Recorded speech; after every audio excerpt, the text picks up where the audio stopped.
Sebelumnya, kalian subscribe dulu channel ini agar kalian tidak ketinggalan video terbaru dari channel kami. Siung Wanara. Kemudian diceritakan ada Ajar Brahmana bertapa di Gunung Pajajaran bernama Cepaka. Ia terkenal cerdik, menguasai sembarang ilmu dan tahu segala yang akan terjadi. Berita itu dilaporkan kepada raja. Sang Prabu berniat menandinginya. Kepandaian Ki Ajar. Ia memerintahkan kepada patihnya untuk datang ke gunung bertemu Ki Ajar dengan membawa piaraan selir.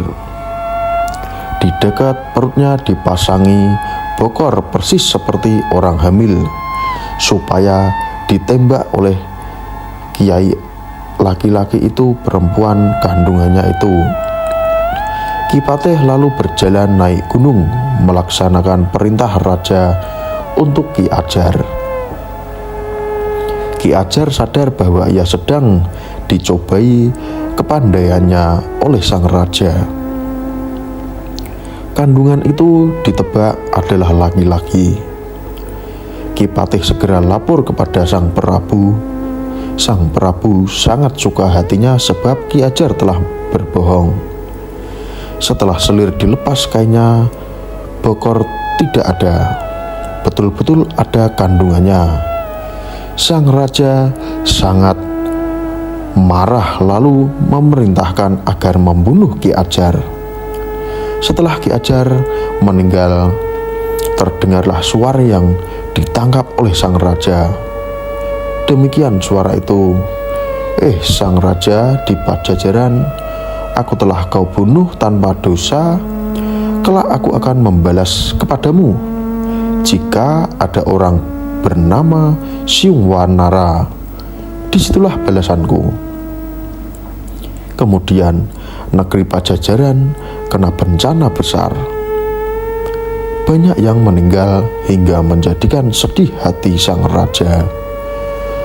Lalu raja memanggil para ahli majum untuk menolak dan memagari bencana, sembah para nujum kepada sang raja supaya bersukaria dan makan enak.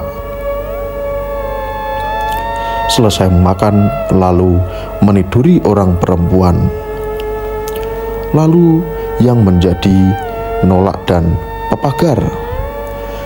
Tetapi kelak sang raja akan menemui celaka, dibunuh oleh putranya sendiri yang lahir dari istri selir. Sang raja melaksanakan petunjuk dari para nujum. Selesai bersukaria, makan enak, raja mabuk berat lalu meniduri selir yang ditebak hamil oleh Ki Ajar tersebut. Setelah sampai saatnya tiba kandungannya, terlahir seorang bayi laki-laki. Sang raja ingat ramalan para ahli nujum. Bayi lalu diberi bisa tetapi tidak mempan. Mau dicabik-cabik tapi para emban menghalang-halanginya. Kata mereka, bila bersikukuh ingin membunuh bayi itu, sebaiknya dimasukkan saja ke dalam kotak, dibuang ke sungai Karawang. Sang raja menyetujui bayi dimasukkan ke dalam kotak peti mati, lalu dibuang ke sungai Karawang. Kotak yang diambil lalu diambil seorang pencuri ikan yang bernama Kyai Buyut Karawang. Setelah dibuka, di dalamnya ada bayi yang tampan. Kyai Buyut begitu senang hatinya, lalu dibawa pulang, diserahkan kepada istrinya. Nyai Buyut karena tidak punya anak, jadi merasa gembira sekali. Jabang bayi itu lalu dipelihara. Setelah dewasa, anak itu tidak yakin jika Kyai Buyut adalah bapak sebenarnya. Ia memohon supaya diberitahu yang sesungguhnya sang kiai terdorong untuk memuaskan keinginan anaknya itu. Ia berdusta mengatakan bahwa ia punya saudara sedang bertapa di tengah hutan yang tahu atau segala hal yang belum terjadi. Hal itu dapat melegakan atas sesuatu yang ditanyakan tadi. Dalam batin Kiai Buyut berkata, rasanya tak mungkin terlaksana. Anak itu datang ke tengah hutan sebab terlalu jauh, tapi dugaannya ternyata meleset. Anak itu malah meminta diantar ke sana. Dalam perjalanannya, anak yang sudah menginjak remaja itu melihat kera dengan seekor burung siung. Lalu bertanya kepada Kiai Buyut tentang nama binatang-binatang itu. Kiai Buyut lalu memberitahu nama binatang tersebut. Ia mengambilnya menjadi nama si anak. Anak itu diberi nama Siung Wanara. Setelah begitu lama perjalanan, Siung Wanara bertanya di mana rumah saudaranya itu. Kiai Buyut bingung dalam hatinya, membelokkan bahwa saudaranya itu sudah pindah ke negara Pajajaran, pekerjaan sebagai tukang besi. Siung Wanara sangat senang hatinya. Niatnya ingin melihat kota, minta supaya diantar ke rumah saudaranya tukang besi itu. Kiai Buyut menuruti. Kesampaiannya di rumah tukang besi Siung Wanara, diserahkan lalu ditinggal pulang. Selama tinggal di rumah tukang besi, Siung Wanara belajar mengolah besi. Tidak lama kemudian, ia sudah bisa menggunakan lututnya untuk landasan, tangannya untuk palu, jari-jarinya untuk menggunting. Banyak orang datang ke rumahnya menyaksikan kesaktian Siung Wanara.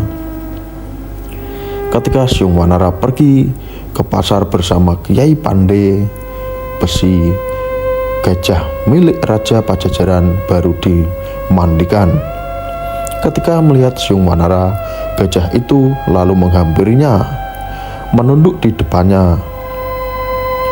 Andai kata dapat bicara, sepertinya demikian. Gusti, silahkan naiklah, saya bawa menghadap ayahandamu Sang Prabu. Gajah dielus gadingnya, dan orang-orang yang menyaksikan heran semuanya. Alkisah, Sang Prabu di Pajajaran sedang keluar gelenggang baru menghibur diri dengan perang adu tanding. Siung Wanara menonton, dicegah oleh Kiai Pandai Besi tidak bisa. Sebabnya di balai ruang ia duduk sejajar dengan sang raja. Tidak ada orang yang tahu.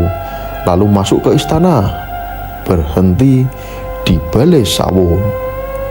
Adapun balai sawo itu jika disentuh berbunga seperti seperangkat gamelan. Balai lalu diduduki Siung Wanara. Berbunyi suaranya riuh membuat terkejut sang raja. Ia sangat murka, lalu memerintahkan menangkap orang yang lancang berani menyentuh balai para abdi menteri bergerak. Siung Wanara dijumpai tidur di balai sawo itu. Lalu ditubruk. Siung Wanara mengelak. Para abdi menteri terpelanting, banyak yang menemui ajalnya. Sisanya lari, memberi laporan kepada Sang Prabu. Raja sangat berkenan hatinya menyaksikan kesaktian Siung Wanara. Ia lalu diangkat sebagai abdi keraton dan sering diutus memimpin prajurit merebut kekuasaan negara lain. Begitu besar kasih sayangnya, Siung Wanara diangkat, kedudukannya diberi gelar Arya, gelar bangsawan. Banyak wide serta diberi kekuasaan berupa tanah 10.000 karya kuasanya. Selain itu, ia diakui putra diberi wewenang melaksanakan hukuman badan dan hukuman mati. Banyak Wide mengumpulkan para pandai besi. Mereka diperintahkan membuat tempat tidur dari besi dengan memakai pintu. Setelah selesai dan dihias, diletakkan di rumah singgahnya. Apa pendapat kalian tentang video ini? Silahkan beri komentar di bawah ini.